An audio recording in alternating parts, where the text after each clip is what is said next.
A very good morning to all. Today I am going to present about the MNK 34403 Engineering Technology Management Assignment 1. I am transitioning from Electronic Telecommunication Design UR 6523008.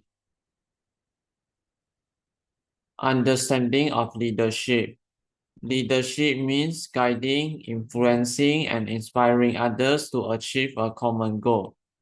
True leaders will communicate, motivate, and take responsibility towards their people and workers. There are four main styles of leadership. The first style is autocratic. The second style is leadership. The third style is transformational. And the fourth style is servant.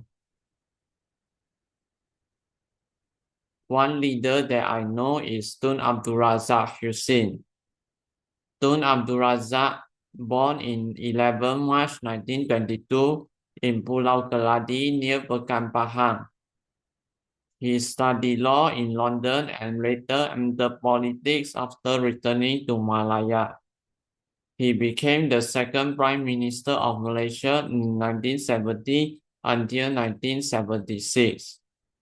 Tun Abdul Razak is known as the father of development. He helps to rebuild the nation after the 30 May 1969 crisis. 30 May 1969 crisis is the crisis when there is a violent clashes broke out between the Malay and the Chinese community after the other parties won the election.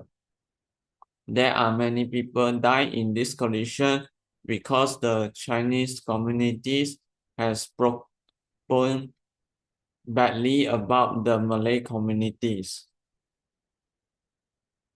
There are 5 types of leadership traits and style that I can see from Tun Abdul Razak. First one is visionary. For example, Tun Abdul Razak has introduced long-term plans such as the new economy policy in 1971 to reduce the poverty of people in Malaysia. The second trait and style is empathetic.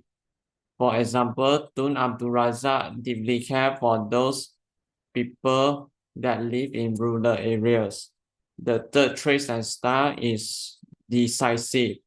For example, Tun Abdul Razak made many tough decisions to maintain the peace and unity during the times of crisis, especially in crisis in 1969.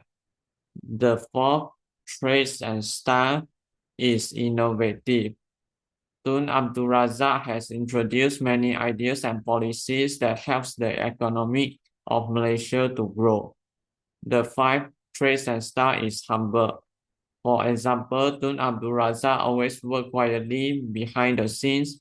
He focused on the results rather than the fame. Achievement and impact. Tun Abdul Razak has introduced new economic policy in 1971 to reduce the poverty and promote unity between the people in Malaysia. The second achievement is rural development. For example, Tun Abdul Razak created FELDA to help rural farmers.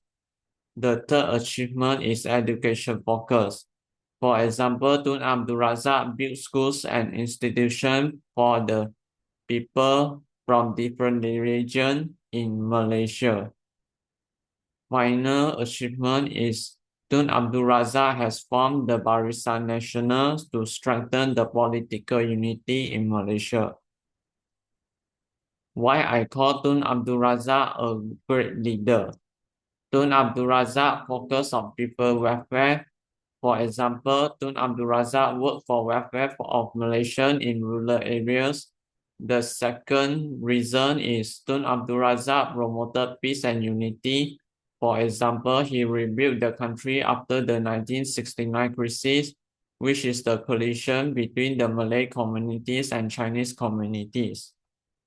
The third reason is Tun Abdul Razak introduced visionary reforms. For example, the new economic policy, which helps to shape and help the Malaysia economy to grow. Final reason is strong yet humble leadership. For example, Tun Abdul Razak is respected for his discipline, dedication, and quiet determination in hard work to help rebuild the Malaysia economy.